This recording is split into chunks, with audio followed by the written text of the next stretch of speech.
Trabalhadores do Brasil. Essa é a palavra que Getúlio Vargas usava para os trabalhadores brasileiros. Isso fez muita diferença. Hoje, você vai aprender a relação de Getúlio Vargas com o trabalho no Brasil e que benefícios trouxeram até o dia de hoje. Eu sou o professor Evandro Farias Luz. Então curte, comente e compartilhe.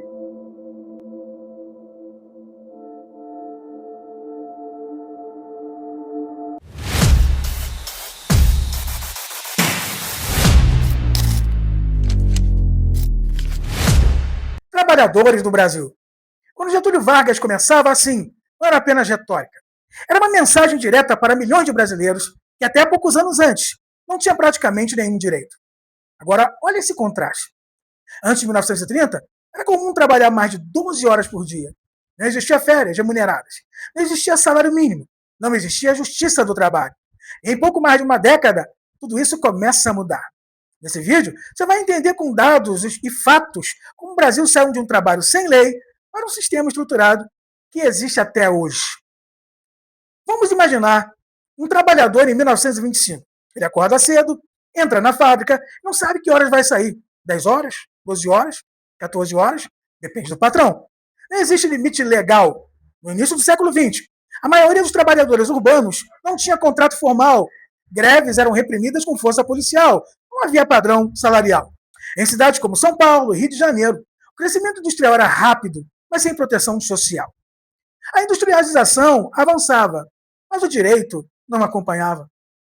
Quando Getúlio Vargas assume em 1930, o Brasil tinha cerca de 30 milhões de habitantes, uma massa crescente de trabalhadores urbanos sem estrutura. O que ele faz? Começa a organizar. Cria o Ministério do Trabalho ainda em 1930. Passa a registrar sindicatos. Cria regras para profissões. Na década de 1930, dezenas de categorias profissionais passam a ser regulamentadas. Sindicatos passam a existir de forma oficial. O trabalhador começa a ser reconhecido pelo Estado. Isso muda a lógica. O trabalho deixa de ser informal e começa a ser institucional. Em 1943 surge a Consolidação das Leis do Trabalho, CLT. E aqui não estamos falando de uma lei simples. Estamos falando de mais de 900 artigos organizando a vida do trabalhador. Agora vamos ver o impacto real, a jornada de trabalho. Antes podia ultrapassar 12 horas, depois, limite de 8 horas diárias. Isso representa uma redução de até 30% no tempo de trabalho diário em muitos casos. O salário mínimo? O salário mínimo começa a ser estruturado na década de 1940. Em 1940, ele é oficialmente instituído. Ele cria um piso nacional, reduz abusos extremos e estabelece referência para toda a economia. Férias remuneradas. Antes, inexistente para a maioria. Depois, direito garantido por lei. O trabalhador passa a ter descanso anual pago. Isso não era comum nem em muitos países na época. A carteira de trabalho. A carteira profissional passa a registrar tempo de serviço, salário, função. Isso cria histórico e segurança. É o nascimento do trabalhador formal no Brasil. Justiça do trabalho, criada para resolver conflitos. Antes, o trabalhador praticamente não tinha para onde recorrer. Depois, passa a existir um sistema especializado. Isso muda completamente a relação de poder. Proteção ao trabalho feminino. Regras específicas são criadas. Proteção à maternidade, limites de jornada e condições de trabalho. Trabalho infantil. A legislação começa a impor limites claros. O trabalho infantil, antes comum, passa a ser restringido. Perceba o tamanho da mudança. Em menos de 15 anos, o Brasil sai de um cenário sem estrutura para um dos sistemas trabalhistas mais organizados da América Latina. O 1º de maio, como um momento de conquista. O Dia do Trabalhador ganha protagonismo nesse período. Na década de 1940, o 1º de maio passa a ser data oficial, momento de anúncio de políticas, símbolo nacional do trabalho.